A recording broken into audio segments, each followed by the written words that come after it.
ಅಷ್ಟು ಚೆನ್ನಾಗಿ ಮಾಡುತ್ತಾರೆ. ಒಳ್ಳೆ ಸನ್ನಿಧಾನ. ಇನ್ನೊಂದು ಗೊತ್ತಾ ನಿಮಗೆ, ಇವತ್ತು ನೀವು ಊಟ ಮಾಡಿದ ಅನ್ನ ನಿಮಗೆ ಸಿಗಲ್ಲ ಎಲ್ಲಿ ಗೊತ್ತಾ ನಿಮಗೆ ಆ ವಿಚಾರ? ಅದು ಗೊತ್ತಿಲ್ಲದೆ ಊಟ ಮಾಡಿಬಿಟ್ಟಿರ್ತೀರಾ.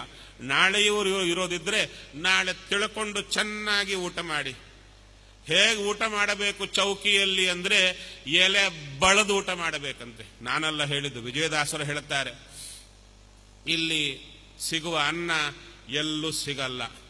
ಅದೇನ್ರಿ ಹಾಗಂತೀರಾ ಅಂದ್ರೆ ಸತ್ಯವಾದ ವಿಚಾರ. ಮಧ್ಯಾಹ್ನ ಕೃಷ್ಣನಿಗೆ ಪೂಜೆ ಆಗುತ್ತಲ್ವಾ, ಮಹಾಪೂಜಾ ಅಂತ ಆಗುತ್ತೆ.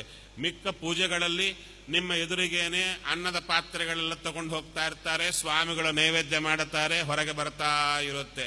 16 ಪೂಜೆಗಳಾಗುತ್ತೆ ಕೃಷ್ಣನಿಗೆ ಬೆಳಗ್ಗಿಂದ ರಾತ್ರಿ ಪರ್ಯಂತ.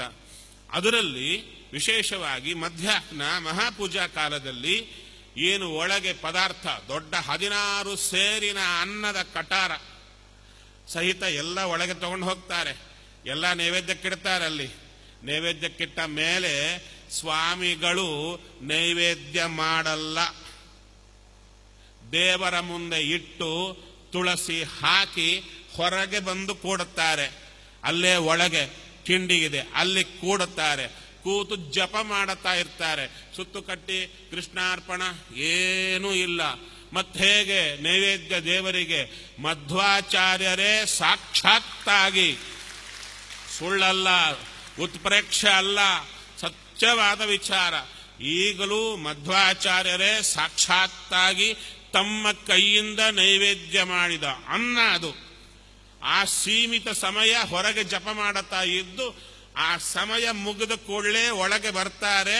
ಆ ಅನ್ನ ಎಲ್ಲ ಪದಾರ್ಥಗಳನ್ನ ಪ್ರಾಣದೇವರ ನೈವೇದ್ಯಕ್ಕೆ ಕಳಿಸಿಬಿಡುತ್ತಾರೆ. ತಾವು ನೈವೇದ್ಯ ಮಾಡಲ್ಲ. ಇಂಥ ಅನ್ನ ನಿಮ್ಮ ಹೊಟ್ಟೆಯಲ್ಲಿ ಹೋಯಿತು ನಿಮಗೆ. ದ್ರೌಪದಿ ದೇವಿ ಹಾಕಿದ ತುತ್ತನ್ನ ತಿಂದಂಥ ಅಚ್ಯುತ ಪ್ರೇಕ್ಷಾಚಾರ್ಯರಿಗೆ ಮಧ್ವರಾಯರೇ ಸಿಕ್ಕರು. ಮತ್ತೆ ಇಲ್ಲಿ ಮಧ್ವರಾಯರ ಕೈಯಿಂದ ಬಂದ ಆ ನೈವೇದ್ಯ ಮಾಡಿದ ಅನ್ನವನ್ನ ಉಂಡಂತ ನಮಗೆ ಮಧ್ವರಾಯರು ಅಂದ್ರೆ ಜ್ಞಾನ ಸಿಗುತ್ತೆ ಎಂಬುದರಲ್ಲಿ ಸಂಶಯವೇ ಇಲ್ಲ.